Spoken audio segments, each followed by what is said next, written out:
Fire, fire, fire, fire. Now you've heard it. Not shouted in a crowded theatre, admittedly, as I realize I seem now to have shouted it in the Hogwarts dining room. But the point is made. Everyone knows the fatuous verdict of the greatly overpraised Justice Oliver Wendell Holmes, who asked for an actual example of when it would be proper to limit speech or define it as an action, gave that of shouting fire in a crowded theatre. It's very often forgotten what he was doing in that case was sending to prison a group of Yiddish-speaking socialists whose literature was printed in a language most Americans couldn't read, opposing President Wilson's participation in the First World War and the dragging of the United States into this sanguinary conflict, which the Yiddish-speaking socialists had fled from Russia to escape. In fact, it could be just as plausibly argued that the Yiddish-speaking socialists who were jailed by the excellent and overpraised Judge Oliver Wendell Holmes were the real firefighters, were the ones who were shouting fire when there really was fire in a very crowded theatre indeed. And who is to decide? Well, keep that question, if you would, ladies and gentlemen, brothers and sisters, I hope I may say comrades and friends, before your minds. I exempt myself from the Speaker's kind offer of protection that was so generously proffered at the opening of this evening. Anyone who wants to say anything abusive about or to me is quite free to do so, and welcome, in fact, at their own risk. But before they do that, they must have taken, as I'm sure we all should, a short refresher course in the classic texts on this matter, which are John Milton's Areopagitica being the great hill of Athens for discussion and free expression, Thomas Paine's Introduction to the Age of Reason, and I would say John Stuart Mill's essay on liberty, in which it is variously said, I'll be very daring and summarize all three of these great gentlemen of the great tradition of especially English liberty, in one go. What they say is, it's not just the right of the person who speaks to be heard. It is the right of everyone in the audience to listen and to hear. And every time you silence somebody, you make yourself a prisoner of your own action because you deny yourself the right to hear something. In other words, your own right to hear and be exposed is as much involved in all these cases as is the right of the other to voice his or her view. Indeed, as John Stuart Mill said, if all in society were agreed on the truth and beauty and value of one proposition, all except one person, it would be most important, in fact, it would become even more important, that that one heretic be heard, because we would still benefit from his perhaps outrageous or appalling view. In more modern times, this has been put, I think, best by a personal heroine of mine, Rosa Luxemburg, who said that the freedom of speech is meaningless unless it means the freedom of the person who thinks differently. My great friend John O'Sullivan, former editor of the National Review, and I think probably my most conservative and reactionary Catholic friend, once said, it's a tiny thought experiment, he says, if you hear the Pope saying he believes in God, you think, well, the Pope's doing his job again today. If you hear the Pope saying he's really begun to doubt the existence of God, you begin to think he might be onto something. Well, if everybody in North America is forced to attend at school training in sensitivity on Holocaust awareness and is taught to study the final solution about which nothing was actually done by this country or North America or the United Kingdom while it was going on, but let's say as if in compensation for that, everyone's made to swallow an official and unalterable story of it now, and it's taught as the great moral exemplar, the moral equivalent of the morally lacking elements of the Second World War, the way of stilling our uneasy conscience about that combat.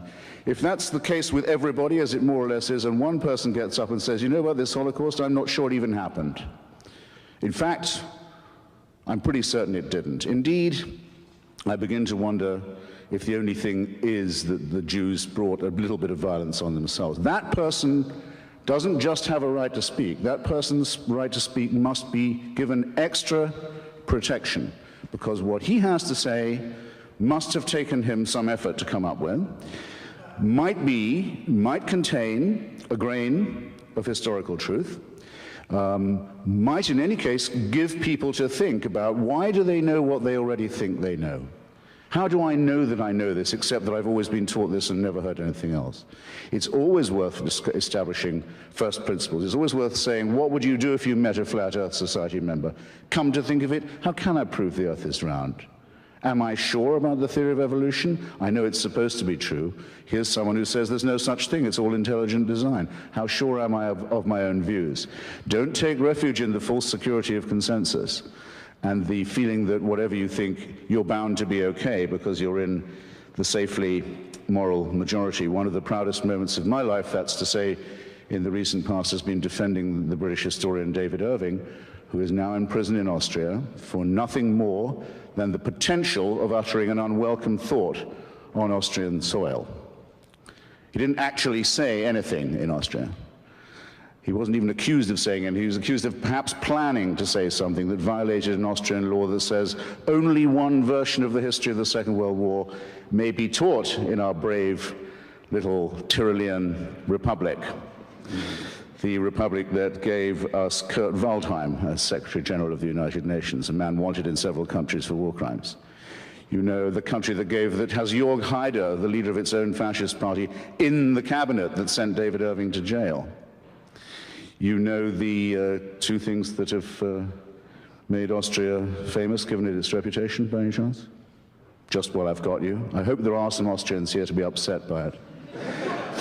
Well, a pity if not, but the two great achievements of Austria are to have convinced the world that Hitler was German and Beethoven was Viennese. Now to this proud record they can add, they have the courage finally to face their past and lock up a British historian who's committed no crime except that of thought and writing. And that's a scandal. And I can't find a seconder usually when I propose this, but I don't care. I don't need a seconder. My own opinion is enough for me, and I claim the right to have it defended against any consensus, any majority, anywhere, any place, any time. And anyone who disagrees with this can pick a number, get online, and kiss my ass. Now, I don't know how many of you don't feel you're grown up enough to decide this for yourselves and think you need to be protected from David Irving's edition of the Goebbels diaries, for example, out of which I learned more about the Third Reich than I had from studying Hugh Trevor Roper and A.J.B. Taylor combined when I was at Oxford. But for those of you who do, I'd recommend another short course of revision. Go again and see not just the film and the play, but read the text of Robert Bolt's wonderful play, Man for All Seasons. Some of you must have seen it, where Sir Thomas More decides that he would rather die than lie or betray his faith. And at one moment, More is arguing with a particularly vicious witch-hunting prosecutor, a servant of the king and a hungry and ambitious man. And More says to this man, you'd break the law to punish the devil, wouldn't you? And the prosecutor, the witch hunter, says, break it? He said, I'd cut down every law in England if I could do that, if I could capture him. And More says, yes, you would, wouldn't you? And then when you'd corner the devil and the devil turned round to meet you, where would you run for protection? All the laws of England having been cut down and flattened, who would protect you then? Bear in mind, ladies and gentlemen, that every time you violate or propose to violate the free speech of someone else, you, in potentia, you're making a rod for your own back, because the other question raised by Justice Oliver Wendell Holmes is simply this: who's going to decide? To whom do you award the right to decide which speech is harmful, or who is the harmful speaker? Or to determine in advance what are the harmful consequences going to be that we know enough about in advance to prevent? To whom would you give this job? To whom are you going to award the task of being the censor? Isn't it a famous old story that the man who has to read all the pornography in order to decide what's fit to be passed and what is fit not to be is the man most likely to become debauched? Did you hear any speaker in the opposition to this motion, eloquent as one of them was, to whom you would delegate the task of deciding for you what you could read, to whom you would give the job of deciding for you, relieve you of the responsibility of hearing what you might have to hear? Do you know anyone? Hands up. Do you know anyone to whom you'd give this job? Does anyone have a nominee? You mean there's no one in Canada good enough to decide what I can read or hear? I had no idea. But there's a law that says there must be such a person, or there's a subsection of some piddling law that says it. Well, the hell with that law then. It's inviting you to be liars and hypocrites and to deny what you evidently know already. About the censorious instinct, we basically know all that we need to know, and we've known it for a long time. It comes from an old story about another great Englishman, sorry to sound so particular about that this evening, Dr. Samuel Johnson, the great lexicographer, author of the first, compiler, I should say, of the first great dictionary of the English language. When it was complete, Dr. Johnson was waited upon by various delegations of people to congratulate him, of the nobility, of the quality, of the commons, of the lords, and also by a delegation of respectable ladies of London who attended on him in his Fleet Street lodgings and congratulated him. Dr. Johnson, they said, we are delighted to find that you have not included any indecent or obscene words in your dictionary.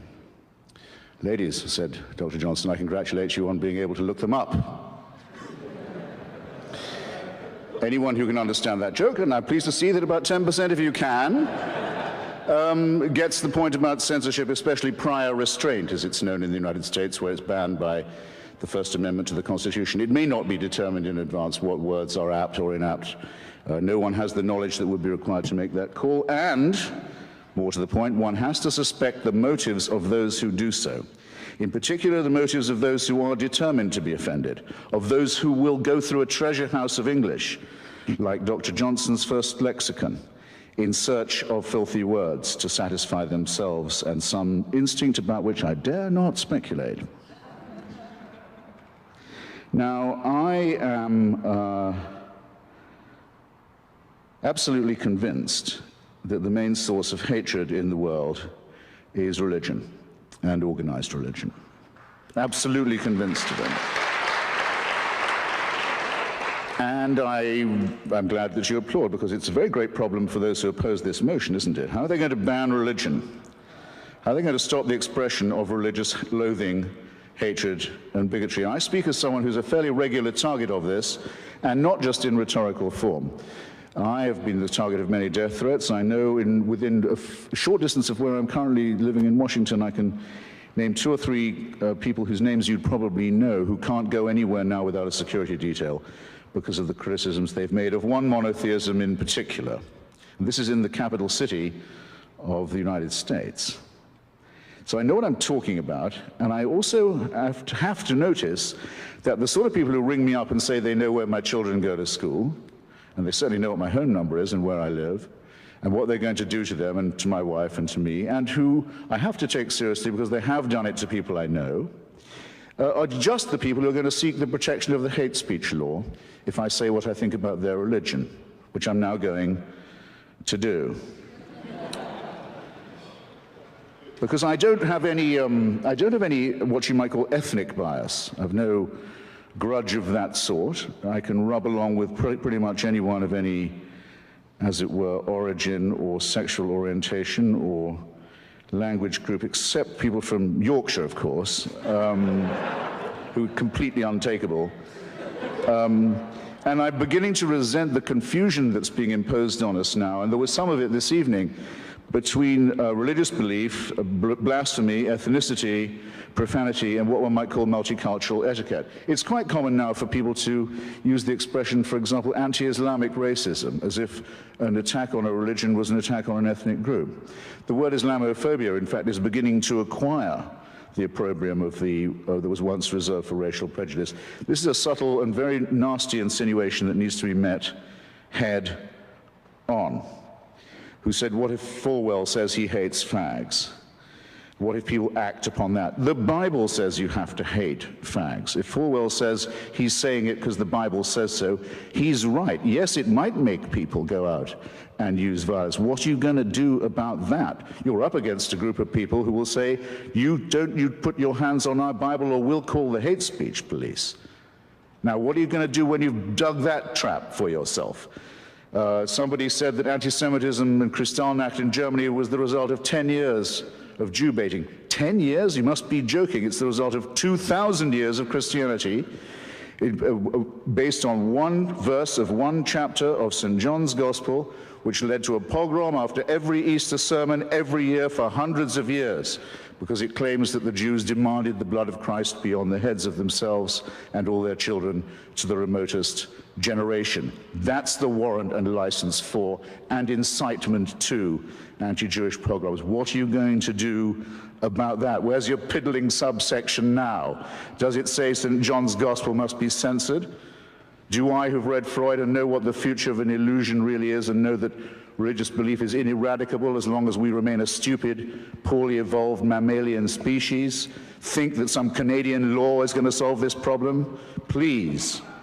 No, our problem is this: our prefrontal lobes are too small, and our adrenaline glands are too big, and our thumb finger opposition isn't all that it might be. And we're afraid of the dark, and we're afraid to die, and we believe in the truths of holy books that are so stupid and so fabricated that a child can, and all children do, but as you can tell by their questions, actually see through them. And I think it should be, religion, treated with ridicule and hatred and contempt, and I claim that right. Now, let's not dance around. Not all monotheisms are exactly the same at the moment. They're all based on the same illusion. They're all plagiarisms of each other. But there's one in particular that at the moment is posing a serious menace, not just to freedom of speech and freedom of expression, but to quite a lot of other freedoms too. And this is the religion that exhibits the horrible trio of self-hatred, self-righteousness, and self-pity. I'm talking about militant Islam. Globally, it's a gigantic power.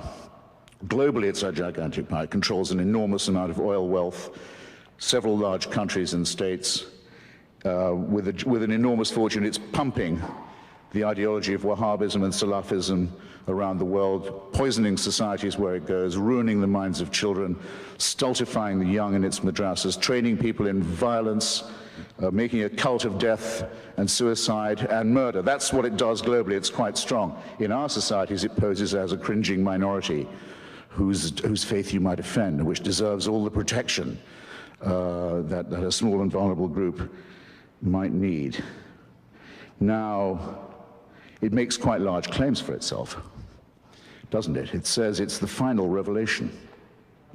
It says that God spoke to one illiterate businessman in the Arabian Peninsula 3 times through an archangel, and that the resulting material, which, as you can see when you read it, is largely plagiarized from the Old and the New Testament, almost all of it actually plagiarized ineptly from the Old and New Testament, is to be accepted as a divine revelation and as the final and unalterable one, and that those who do not accept this revelation are fit to be treated as cattle, infidels, potential chattel, slaves, and victims. Well, I tell you what, I don't think Muhammad ever heard those voices.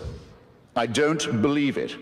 And the likelihood that I'm right, as opposed to the likelihood that a shepherd who couldn't, a businessman who couldn't read, had bits of the Old and New Testament redictated to him by an archangel, I think puts me much more near the position of being objectively correct. But who is the one under threat? The person who promulgates this and says, I'd better listen because if I don't, I'm in danger? Or me, who says, no, I think this is so silly, you can even publish a cartoon about it.